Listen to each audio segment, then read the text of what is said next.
Hello दोस्तों, नमस्कार। आज हम URATPG 2017 के पेपर के सॉल्यूशन के बारे में बात करेंगे। अपन 2016 तक के पूरे पेपरों का सॉल्यूशन कर लिए हैं, तो आज 2017 वाला पेपर करेंगे। देखिए क्वेश्चन नंबर 11 से n अवयवों के समुच्चय पर कुल कितने समतुल्य संबंध परिभाषित किए जा सकते हैं। अब अपने को ये ध्यान होना चाहिए कि समतुल्य संबंध हल करने के लिए कौन सा सूत्र यूज लेते हैं। तो इसमें आएगा ऑप्शन नंबर सी, 2 की पावर n(n-1)। नेक्स्ट क्वेश्चन देखिए दोस्तों। माना कि L<= एक जालक है और समुच्चय L पर V तथा नीचे वो मुँह द्विआधारी संक्रिया परिभाषित है, तब स्वच्छ अवयवों ABC बिलोंग्स टू के लिए सही कथन। अब इसमें से सत्य कथन कौन सा होगा ये देखना है अपने को 12वें क्वेश्चन में। तो देखिए 12वें क्वेश्चन में सही होगा ऑप्शन नंबर डी, ये इंटरसेक्शन BVC= ये चिन्ह ऐसे कैसे हो जाएगा, बीच वाला ये और इसमें एक बार तो इसके साथ लग जाएगा और एक बार इस ए सी के साथ लग जाएगा। नेक्स्ट क्वेश्चन देखिए 13वां क्वेश्चन। बूलियन बीजगणित में अंतर्वलन नियम है। अब इसमें अंतर्वलन नियम कौन सा है, इसमें नंबर आएगा ऑप्शन नंबर बी, ए डैश कोष्टक के ऊपर डैश बराबर ए। नेक्स्ट क्वेश्चन देखिए। यदि G एक सरल संबंध समतलीय ग्राफ है जिसमें n शीर्ष है तथा E कोरे हैं, तो सत्य कथन होगा। इसमें सत्य कथन होगा दोस्तों E<= 3n-6। ये क्वेश्चन तो इम्पोर्टेंट है, ये कई बार एग्जाम में आ चुका है। नेक्स्ट क्वेश्चन देखिए 15वां। यदि एक द्विचर वृक्ष T में n शीर्ष तथा वृक्ष की ऊंचाई h है, तो सत्य कथन तो इसका होता था दोस्तों h+1 n 2 2 की पावर h+1-1 ये होता था। तो अब ऑप्शन कौन से ऑप्शन में ये वाला रिजल्ट है, तो देखिए पहले में तो h+1<= 2h-1, माइनस की जगह प्लस आएगा। यहाँ पे +1 है लेकिन यहाँ पे प्लस है तो यहाँ माइनस आएगा। ये गलत है और ये गलत है। तो दोस्तों ये ऑप्शन ये क्वेश्चन हुआ था डिलीट, क्योंकि ऐसा कोई भी ऑप्शन नहीं है जिसमें h+1-1 आ रहा हो। केवल ये ऑप्शन है लेकिन इसमें प्लस की जगह माइनस आ गया, यहाँ आना चाहिए था प्लस। इसलिए ऑप्शन अगर अपन चूज भी करते तो ये एग्ज़ाम भी ये करके आते। ठीक है, वैसे डिलीट हुआ था ये क्वेश्चन। नेक्स्ट क्वेश्चन देखिए।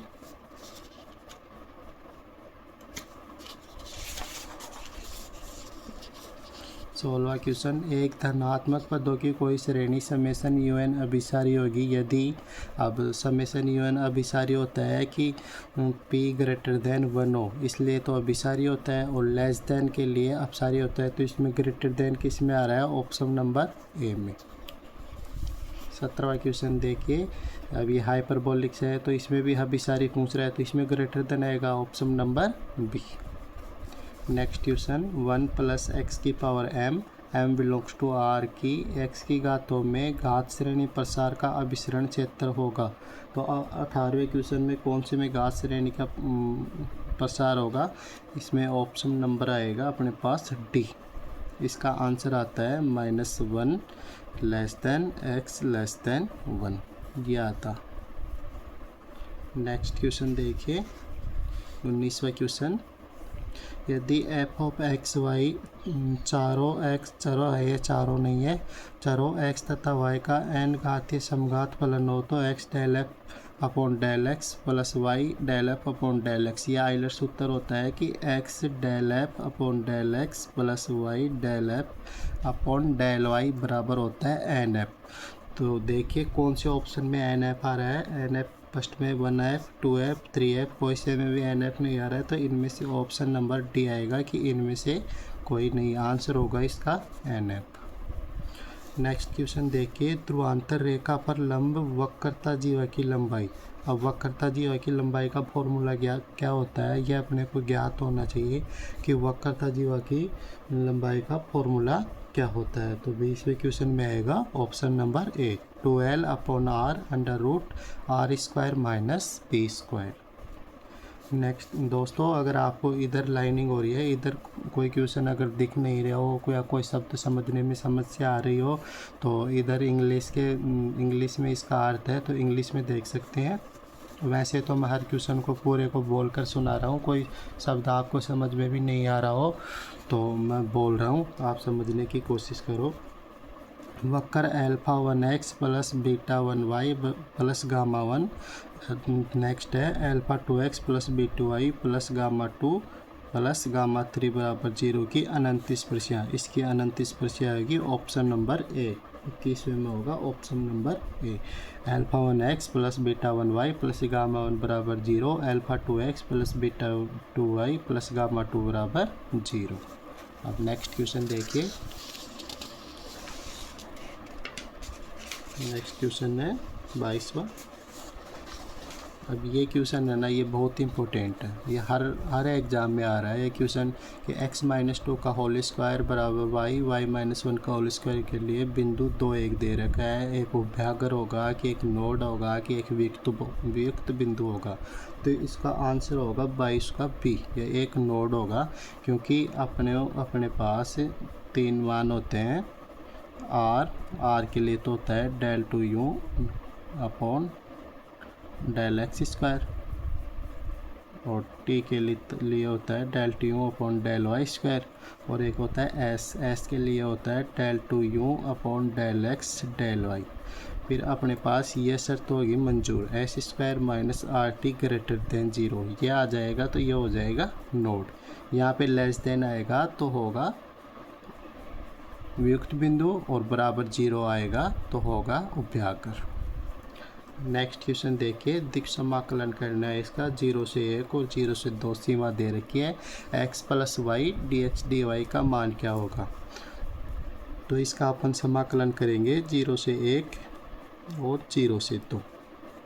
x प्लस वाई यहाँ आ जाएगा डी वाई डी एक्स। अब ये कैसे आया कि यहाँ तो D x d why they रखा है, अपन डी वाई डी एक्स क्यों कर लिए, क्योंकि पहली तो होती है x की सीमा, सेकंड होती है y की सीमा। तो पहले अपन y के सापेक्ष इस वाली सीमा को सलटाएंगे, तो पहले y के सापेक्ष समाकलन करेंगे इसका।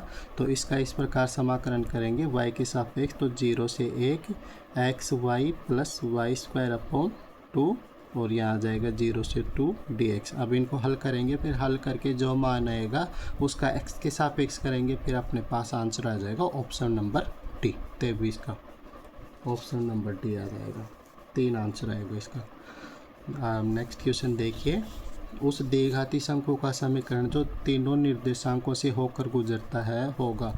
अब इसमें अपने को ये ध्यान रखना है कि एफ वाई जेड से शुरू होता है, वाई जेड के बाद क्या आता है जेड एक्स के बाद क्या आता है एक्स वाई बराबर 0 होता है। ये कौन से ऑप्शन में आ रहा है, ऑप्शन नंबर बी में, 24 का आएगा बी।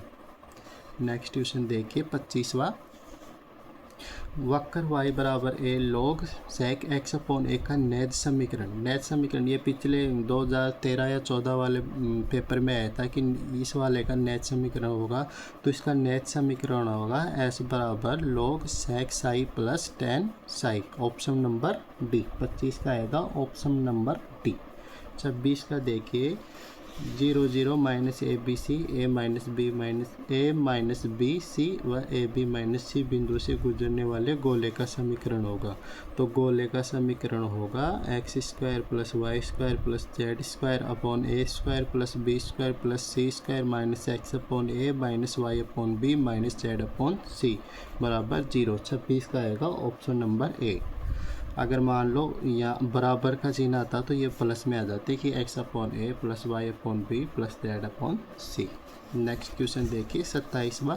अब ये 2 प्रकार के क्वेश्चन है 27 वाले। देखिए, एक लंबवर्तीय शंकु के जनक, अगर जनक आ जाए ना क्वेश्चन में तो अपने को करना है tan इनवर्स √2, और जनक नहीं है तो अपना आंसर आएगा कोट इनवर्स √2। ये अपने को ध्यान ही रखना है कि क्वेश्चन में अगर अपने को जनक दे रखा हो और शीर्ष कोण का मान पूछेगा तो tan इनवर्स, जनक का मतलब होता है पापा, मतलब tan और cot में से पहले कौन सा आएगा, tan, और जनक नहीं आए तो फिर करना है cot। इस प्रकार याद करने की थोड़ी बहुत ट्रिक है, तो याद कर लेना। मैंने तो इसी तरीके से याद कर रखा है कि जनक आएगा तो जनक बड़ा होता है तो बड़ा tan इनवर्स, और फिर जनक नहीं आएगा तो cot इनवर्स, और √2 आता है।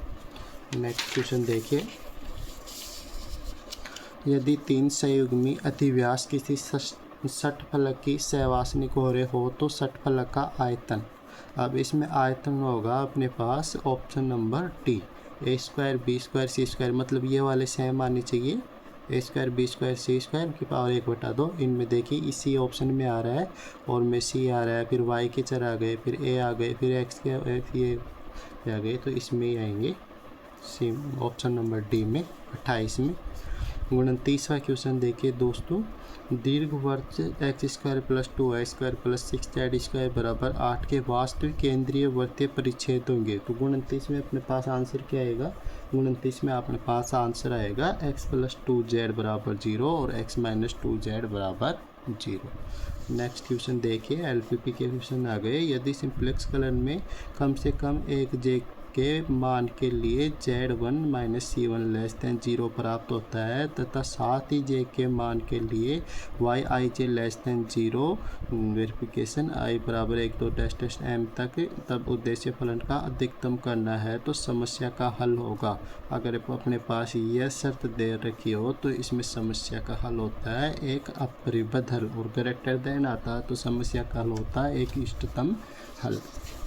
नेक्स्ट क्वेश्चन देखिए, 31वां क्वेश्चन, x और y के दो धनात्मक वास्तविक संख्या हो तो एक n विद्यमान होता है। इस प्रकार से है कि x > ny, x > y, nx > y, तो अपने पास इसमें आएगा nx > y। 32वां क्वेश्चन देखिए, वास्तविक संख्याओं का प्रत्येक संहत उपसमुच्चय, संहत को बोलते हैं कॉम्पैक्ट सबसेट, उपसमुच्चय को सबसेट। तो ये पूछ रहा है वास्तविक संख्याओं का प्रत्येक संहत उपसमुच्चय होता है विवर्त तथा परिबद्ध, विवर्त तथा अपरिबद्ध, संवर्त तथा परिबद्ध, संवर्त तथा अपरिबद्ध। तो 32 में अपने पास आंसर क्या आएगा, 32 में आएगा ऑप्शन नंबर सी, संवर्त तथा परिबद्ध। नेक्स्ट क्वेश्चन देखिए, प्रत्येक परिबद्ध अनुक्रम का प्रत्येक परिबद्ध अनुक्रम का एक, अब ऑप्शन में होता है अभिसारी उपानुक्रम होता है, अपसारी उपानुक्रम होता है, दोलनाकारी उपानुक्रम होता है, तो प्रत्येक परिबद्ध अनुक्रम का एक अभिसारी उपानुक्रम होता है। नेक्स्ट क्वेश्चन देखिए, 34, यदि एक फलन f संवर्त अंतराल क्लोज इंटरवल ab में संतत है तथा fa व fb विपरीत चिन्ह वाले हो, तो कम से कम एक ऐसा बिंदु c बिलोंग्स टू AB विद्यमान होता है कि इसमें क्या आएगा, FC ≠ 0, FC बराबर 0, FC greater than 0, FC less than 0। तो इसमें आएगा अपने पास ऑप्शन नंबर बी, 34 में आएगा बी, है ना, FC बराबर 0। 35वां क्वेश्चन देखिए दोस्तों, एक वास्तविक मान फलन f ऑफ AB पर परिभाषित है। यदि f AB के प्रत्येक बिंदु पर अवकलनीय हो तो f डैश निम्न के मध्य मान ग्रहण करेंगे। तो ये वाला क्वेश्चन में है ना अपने पास, इसमें देखिए f a f b, f dash a और f b, f a f dash b, f dash a तथा f डैश b, तो दोनों का अवकलन होना चाहिए f डैश a और f डैश b, ये आएगा ऑप्शन नंबर डी। 36वां क्वेश्चन देखिए, अब इस वाले क्वेश्चन में माना f ab में परिभाषित परिबद्ध वास्तविक मान फलन है। फलन f के r समाकलनीय होने के लिए आवश्यक तथा पर्याप्त शर्त यह है कि प्रत्येक एप्सिलॉन ग्रेटर देन 0 के लिए एक विभाजन p बिलोंग्स टू ab विद्यमान है, ताकि अब इसमें अपने को याद रखना है 36 में आएगा कि लेस देन एप्सिलॉन आएगा ऑप्शन में। अगर यहाँ ग्रेटर देन 0 आएगा ना तो ऑप्शन में आएगा लेस देन एप्सिलॉन, तो लेस देन केवल ऑप्शन बी में आ रहा है, U of FFP L of FFP less than epsilon. 37वां क्वेश्चन देखिए, माना कि U N X N belongs to an plane D में परिभाषित वास्तविक मान फलन है, तब फलनों की श्रेणी समेशन एन बराबर 1 से इन्फिनिटी यू एन एक्स एक समानतः अभिचरत है यदि और केवल यदि प्रत्येक एप्सिलॉन ग्रेटर देन 0 के लिए देयर एग्जिस्ट एंड नोट यदि N belongs to N naught निरुक्त। ये एप्सिलॉन ग्रेटर देन 0 आ रहा है तो अपने पास क्या क्या बोला था उस वाले क्वेश्चन में, ऑप्शन में आएगा ये वाला। तो ये देखिए ऑप्शन में कौन से में आ रहा है, इसमें आ रहा है ओनली फर्स्ट ऑप्शन में आ जाएगी U N plus 1 U N plus 2 U N plus P dash dash चल के वही आ जाएगा। नेक्स्ट क्वेश्चन देखिए 38वां क्वेश्चन। श्रेणी समेशन 1 बाई एन की पावर पी प्लस एन की power Q x square x के सभी वास्तविक मानों के लिए एक समान अभिसारी है यदि अभिसारी के लिए होता है पी ग्रेटर देन 1, तो option number B. Next question देखिए, माना कि x एक दूरी समष्टि है तब x के किन्हीं दो उप समुच्चय ए तथा बी होते हैं। तो देखिए पहला ऑप्शन ए यूनियन बी के पूरे के ऊपर बार, तो ये तो गलत हो जाएगा। अगर यहाँ यूनियन आएगा तो यहाँ ग्रेटर देन आएगा, ऑप्शन नंबर बी सही हो जाएगा दोस्तों। ए बार इंटरसेक्शन बी बार, मतलब यहाँ यूनियन आएगा तो यहाँ इंटरसेक्शन आएगा, यहाँ इंटरसेक्शन आएगा तो यहाँ यूनियन आएगा। 40वां क्वेश्चन देखिए, अवकल समीकरण का समाकलन गुणांक ज्ञात करना है। तो अपने पास d y upon d x दे रखा है 1 upon x plus y plus 1। इसका विपरीत करें d x upon d y बराबर एक्स प्लस वाई प्लस 1 आ जाएगा, और d x upon d y minus x को इधर लिए तो माइनस, और ये आ जाएगा वाई प्लस 1। और इंटीग्रेटर फैक्टर ज्ञात करने के लिए अपने पास उत्तर होता है e की power P D Y, X आएगा तो वाई और वाई आएगा तो एक्स के सापेक्ष।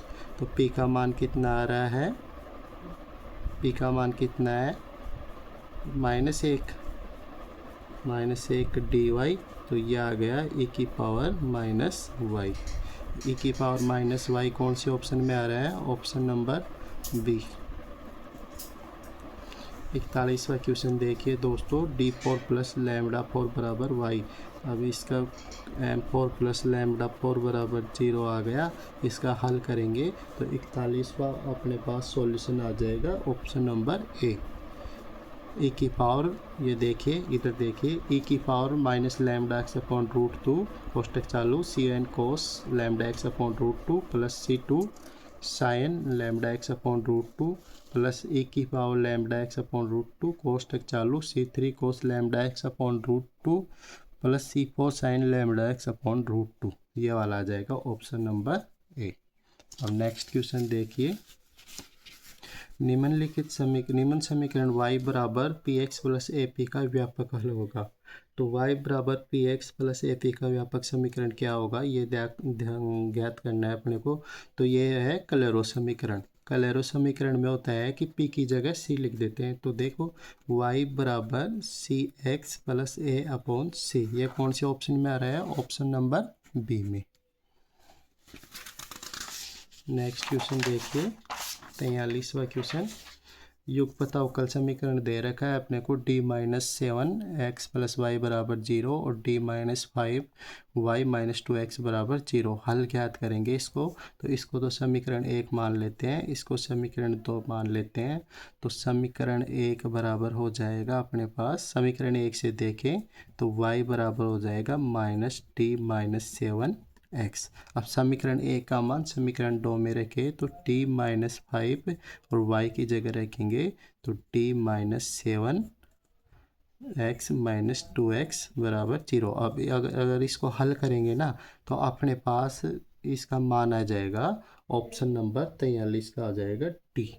हल कर लेना। अगर आपको फिर भी कोई हल करने में परेशानी हो तो कमेंट कर देना दोस्तों। और इसी तरह के वीडियो एग्ज़ाम में आए हुए मोस्ट इम्पोर्टेंट क्वेश्चन देखने के लिए और किसी भी पर्सन में कोई डाउट हो तो निसंकोच बताने के लिए हमारे इस चैनल को सब्सक्राइब और लाइक कमेंट शेयर ज़रूर करिएगा।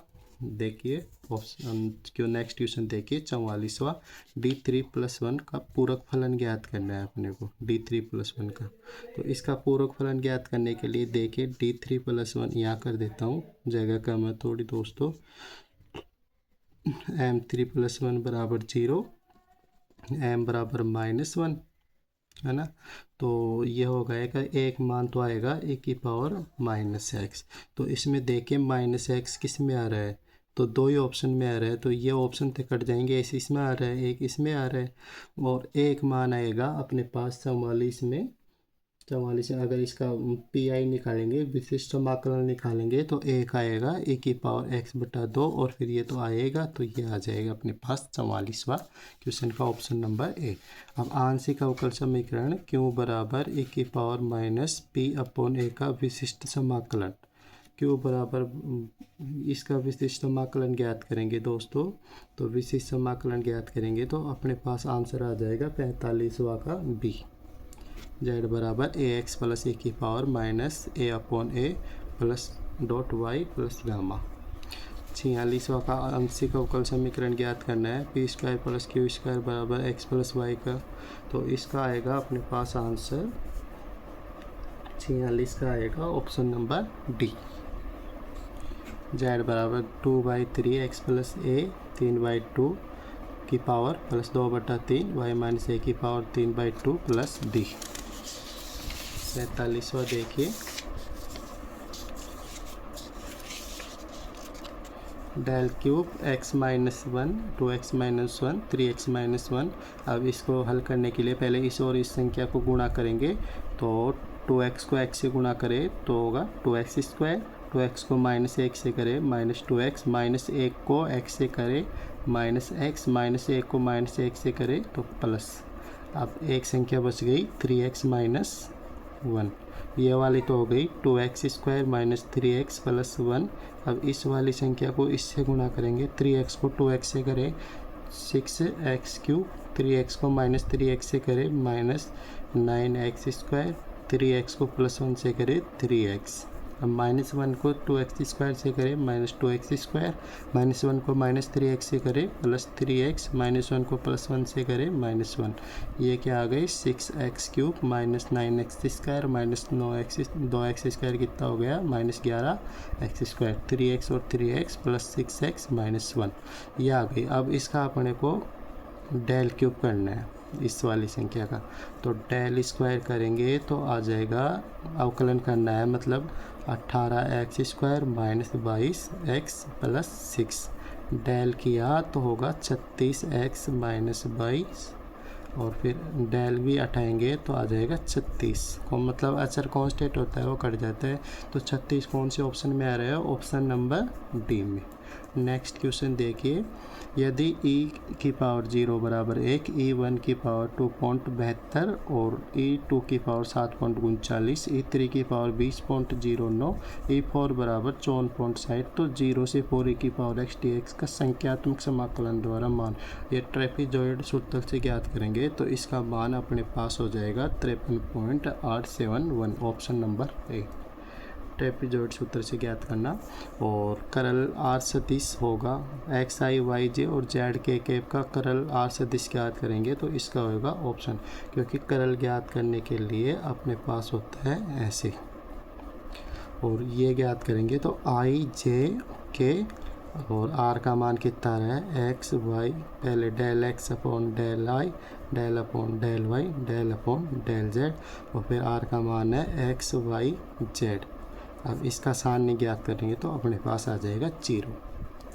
नेक्स्ट क्वेश्चन देखिए दोस्तों, ऐसे एक गोला है जिसकी त्रिज्या a तथा केंद्र मूल बिंदु है, तब समाकलन r सदिश अपॉन r³ dA का मान क्या होगा, तो 50 में होगा अपने पास dA का मान, ऑप्शन नंबर डी 4π।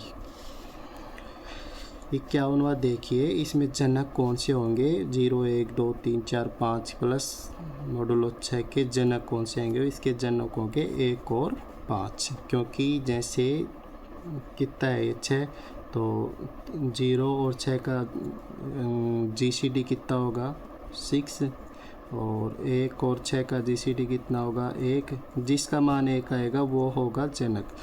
2 और 6 का GCD कितना होगा, तो इसका भी 1 नहीं आएगा, ओनली 1 और 6 और 5 और 6 का ही 1 आएगा, तो 1 और 5 आ जाएंगे इसके जनक।